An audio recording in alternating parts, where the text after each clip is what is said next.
Alright guys, I'm back with another chapter in Leviticus. This is going to be Leviticus chapter 13, where the header reads serious skin diseases. I'm curious what they're going to be saying about this as far as the significance of that. And so we'll hop right into it. The Lord said to Moses and Aaron, if anyone has a swelling or a rash or discolored skin that might develop into a serious skin disease, that person must be brought to Aaron, the priest, or to one of his sons. The priest will examine the affected area of the skin. If the hair in the affected area has turned white and the problem appears to be more than skin deep, it is a serious skin disease, and the priest who examines it must pronounce the person ceremonially unclean. But if the affected area of the skin is only a white discoloration and does not appear to be more than skin deep, and if the hair on the spot has not turned white, the priest will quarantine the person for 7 days.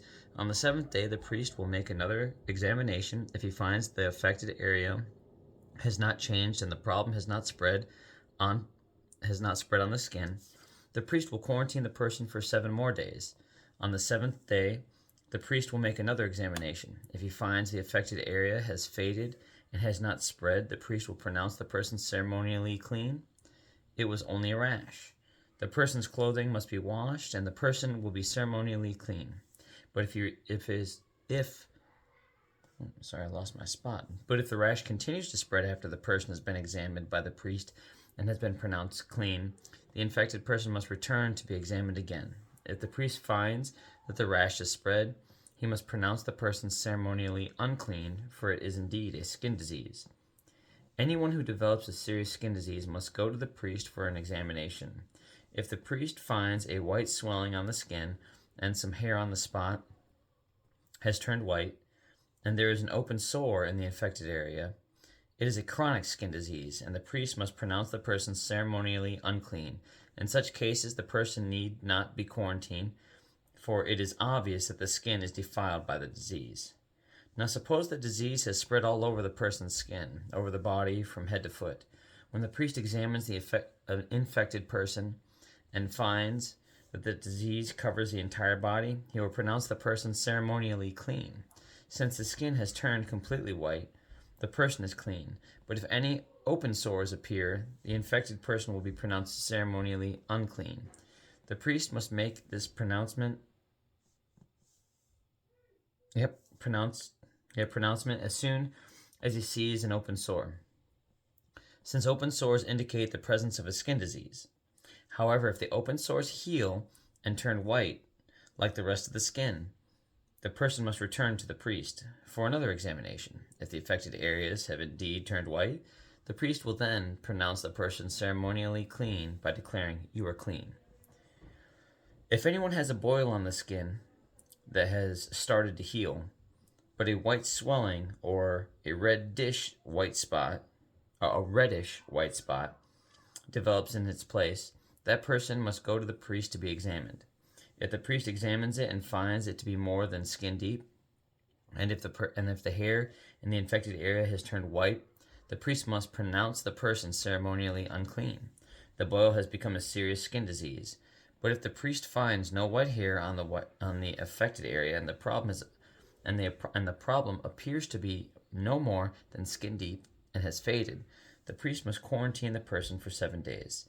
If during that time the affected area spreads on the skin, the priest must pronounce the person ceremonially unclean, because it is a serious skin disease. But if the area grows no larger and does not spread, it is merely the scar from the boil, and the priest will pronounce the person ceremonially clean. If anyone has suffered a burn on the skin and the burned area changes color, becoming either reddish white or shiny white, the priest must examine it.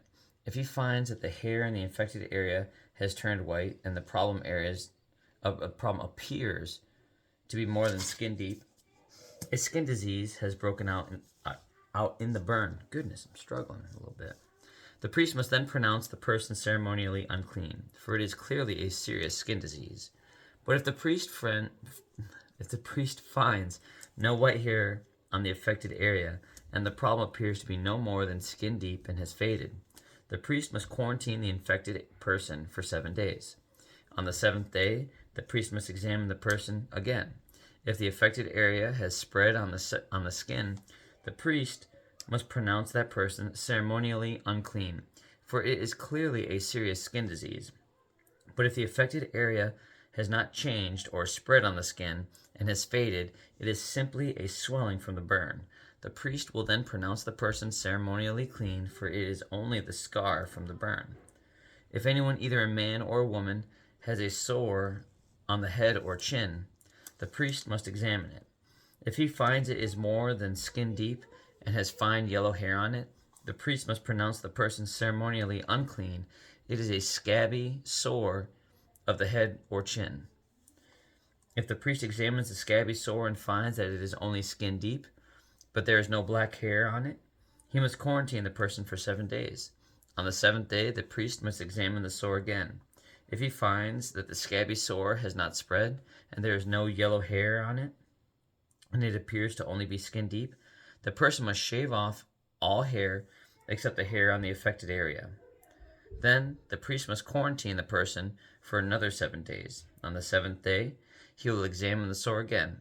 If it is not spread and appears to be no more than skin deep, the priest will pronounce the person ceremonially clean. The person's clothing must be washed, and the person will be ceremonially clean. But if the scabby sore begins to spread after the person is pronounced clean, the priest must do another examination. If he finds that the sore has spread, the priest does not need to look for yellow hair. The infected person is ceremonially unclean. But if the color of the scabby sore does not change and black hair has grown on it, it has healed. The priest will then pronounce the person ceremonially clean.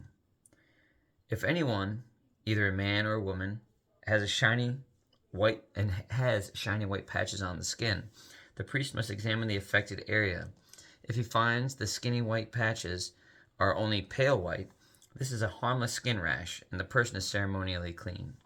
If a man loses his hair and his head becomes bald, he is still ceremonially clean. And if he loses hair on his forehead, he simply has a bald forehead. He's still clean. However, if a reddish sore appears on the bald area, on top of his head, or on his forehead, this is a skin disease. The priest must examine him, and if he finds swelling around the reddish white sore anywhere on the man's head, and it looks like a skin disease, the man is indeed infected with the skin disease and is unclean. The priest must pronounce him ceremonially unclean because of the sore on his head. Those who suffer from a serious skin disease must tear their clothing and leave their hair uncombed. They must cover their mouth and call out, "Unclean, unclean," as long as the serious disease lasts. They will be ceremonially unclean. They must live in isolation in their place outside the camp. Now suppose mildew contaminates some woolen or linen clothing.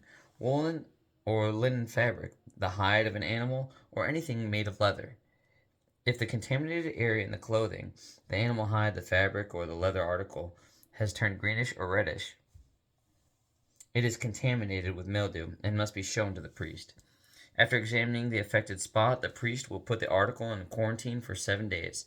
On the 7th day, the priest must inspect it again. If the contaminated area has spread, the clothing or fabric or leather is clearly contaminated by a serious mildew and is ceremonially unclean. The priest must burn the item, the clothing, the woolen or linen fabric, or piece of leather, for it has been contaminated by a serious mildew. It must be completely destroyed by fire.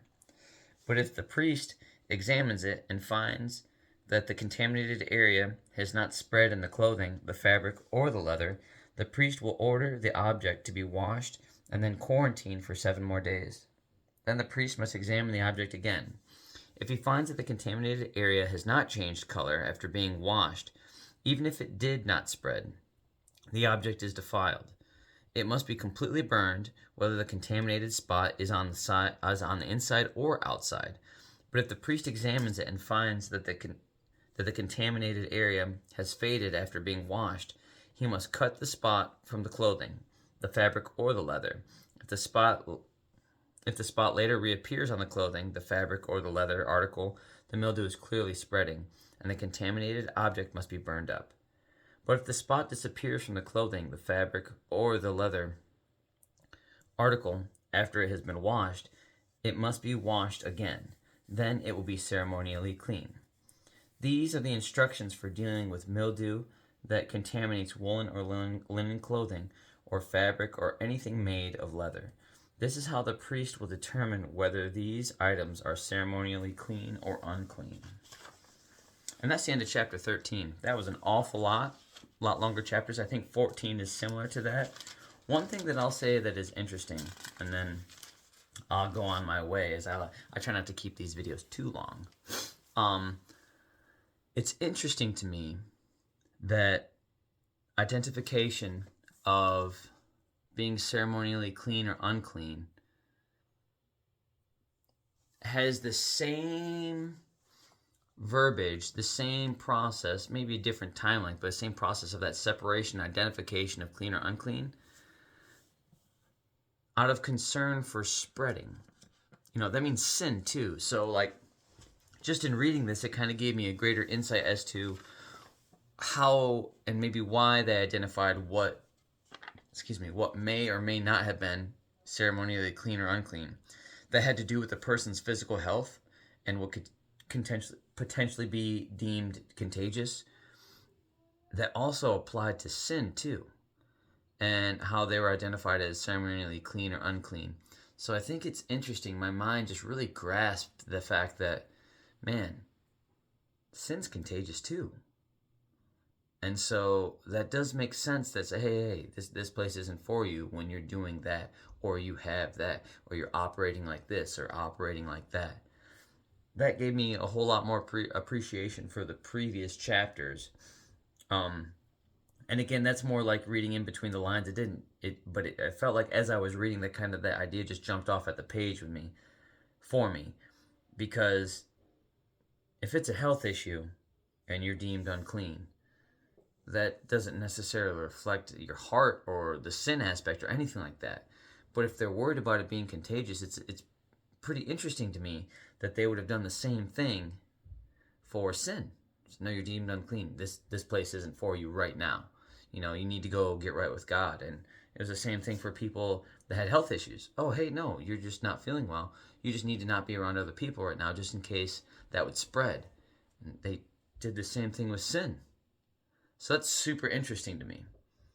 I think that falls in line with that, but that's just something kind of like food for thought. I'm going to be thinking about it anyway for a while. Now that I find that connection, at least the connection I feel that I've made. But on that note, have a good night. God bless. I love you. Jesus loves you. And I'll be back tomorrow for chapter 14 of Leviticus, where the header reads, cleansing from skin diseases. I'll be curious to see if there's any process that is cleansing from skin as well. It's not skin. Sin. Hey, grammar's important, guys. But no, have a good night. God bless. I'll see you guys tomorrow.